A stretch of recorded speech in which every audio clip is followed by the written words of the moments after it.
মাগো তোমার স্মৃতি বলো শুধুই মনে পড়ে, কোথায় আছো কেমন আছো, আছো মাটি কবরে।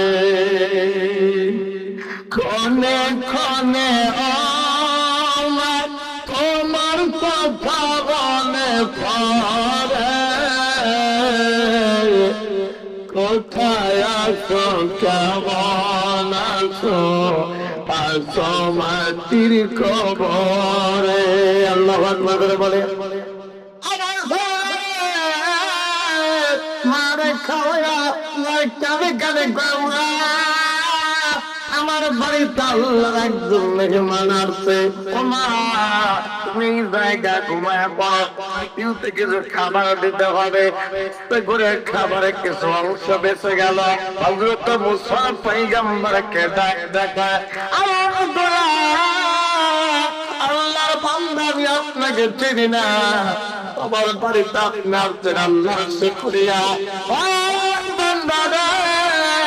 আমি আপনাকে খাওয়াবো, তারপরে আমি সন্তান সহ আমার বিবিরে খাওয়াইব।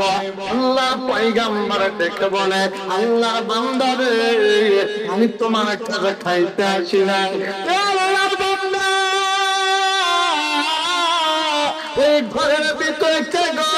আমার জীবনের ভিতরে তুমি অনেকক্ষণ পর্যন্ত অবস্থান করলে, বলো বাবা বলো, ওই ঘরের ভিতরে কে? এই পাগলের কথা বলা যাবে না। ডাক দিয়ে বললো, কেন বলা যাবে না? বলে, উনি আমার মা। উনি তোমার মা, তোমার মাকে তুমি খাওয়াইলাই। বলে, খাওয়ানোর পরে কি বললো?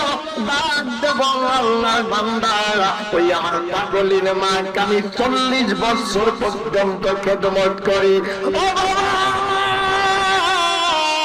ওই পাগলে নিয়ে আমার একটা দোয়া করে, ওই দোয়াটার সাথে আমার কথা মিলানো সম্ভব না।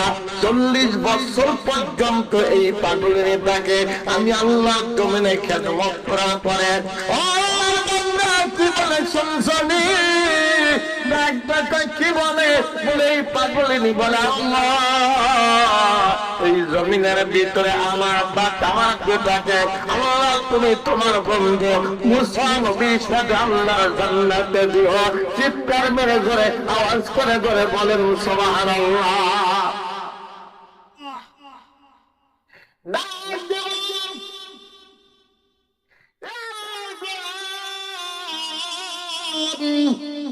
আমার দিকে তাকাও না বাবা, দেখে বাবা পূর্ণিমা বলে, এত সুন্দর চেহারা। ডাক দে বলে, আপনি কে গো? ডাক দে গোলাম রে, এই দুনিয়া আল্লাহ কবুল করে।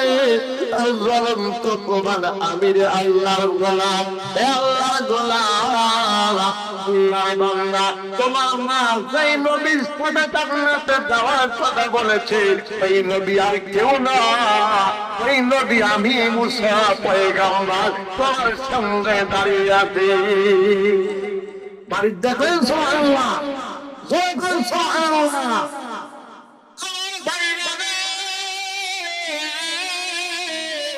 এই জমিনের ভিতরে মাকে কষ্ট দেওয়া যাবে না, তাহলে ইমামতি বলেন, তাহাজ্জুদের নামাজ পড়েন, সব পাপ হয়ে যাবে।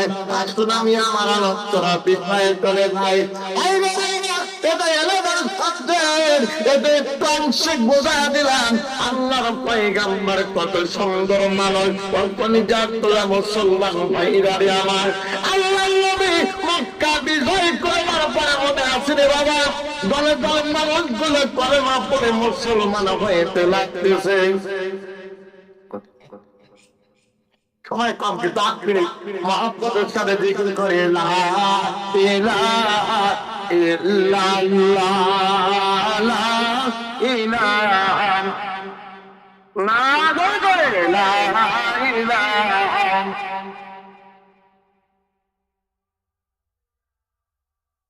আর জোরে লা ইলাহা লা ইলাহা ওই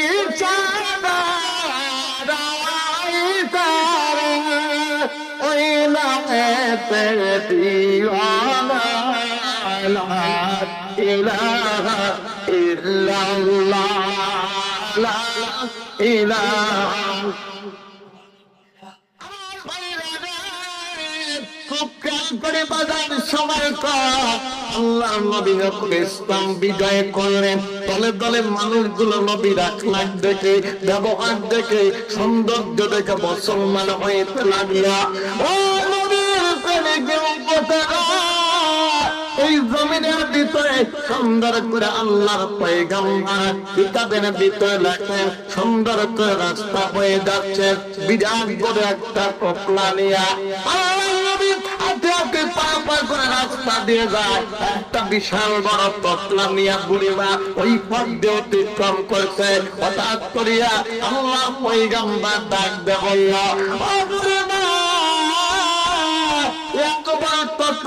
তুমি কই যাও মা? এই জমিনের মধ্যে তুমি তো একটা বুড়ো মানুষ, কত মায়া ছিল, কত দয়া ছিল, কত মায়ার নবী ছিল। এই জন্য তো মায়ার নবী বলেন আল্লাহ নবী দয়ার নবী গো আপনি নবী আমার জীবনের জীবন, আপনি নবী দয়ার নবী উম্মতের কান্ডারি নবী, আপনি সারা বাসনা জীবন। আল্লাহ আকবার করে বলে আমার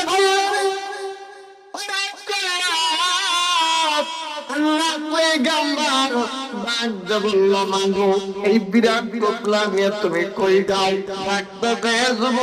বাড়ি করে তোমার ঘর করে তুমি কি যাও না? আব্দুল্লাহ পুত্র মুহাম্মদ নামে একটা শিশু সন্তান এই দুনিয়াতে জন্ম হয়েছে, সে নাকি আল্লাহ জমিনের ভিতর ডুবে পরিণত হয়েছে। মানুষগুলো কালমা পড়ে মুসলমান হয়েছে। ওই মুসলমান আমি হব না। আব্দুল্লাহ পুত্র মুহাম্মাদের ভয়ে দেশের গুহা ভিতরে পলায়ন করব, আমি যেন ওই মানুষটার চেহারা না দেখি। আমার আল্লাহ নবী দেখে বলে বুড়ি মা আব্দুল্লাহ পুত্র মুহাম্মাদের চেহারা কি কোনদিন দেখেছ? বলে না, কোনদিন দেখি নাই। রাখতে বললো তাহলে তুমি কই যাও? বলে এই দেশ ছেড়ে পলায়ন করে গুহার ভেতরে যায়। আমার সুন্দর করে হাতে হাতে পা পা করে আল্লাহ পয়গম্বর দেখে বলে মা গো তাহলে চলো যাই, আমি তোমাকে তোমার গন্তব্যস্থলে নিয়ে পৌঁছায় দেই। বলতে থেকে তুই বড় চালা আমাকে গন্তব্যস্থলে নিয়ে তুই মনে হয় টাকা পয়সা চাবি, আমার কাছে তো টাকা নাই। এমনকি পাবে আল্লাহ নবী ডাক দেখো মা মা আল্লাহ গমের ভিতরে উপকার করে উপকারের প্রতিদান দেয় না। চিৎকার মেরে ধরে বলা যাবে নাকি সুবহানাল্লাহ?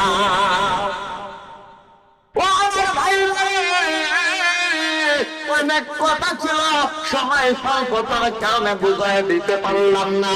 আল্লাহ পয়গম্বর ডাক দেখো মা গো আপনাকে আমি দিনে পয়সা নিয়ে আপনার গন্তব্যস্থলে নিয়ে যাব, তবলা আমার মাথায় মাথায় দেয়। কিতাবের ভিতরে পাওয়া যায় সাধারণ একটা মহিলার রহমাতুল আলামিনের মাথায় বিরাট বড় গাঁথরে দিয়া পথ অতিক্রম চলতে গুহার ভিতরে যাইয়া বুড়ি মা ডাক দে বলে কে তোরা কি করে তাড়াতাড়ি আয়। আব্দুল্লাহ পুত্র মুহাম্মাদের ভয়ে দেশ ছাড়া পলায়ন করে ওই গুহার ভিতরে আমি আসতে তাড়াতাড়ি আমাকে নিয়ে যা।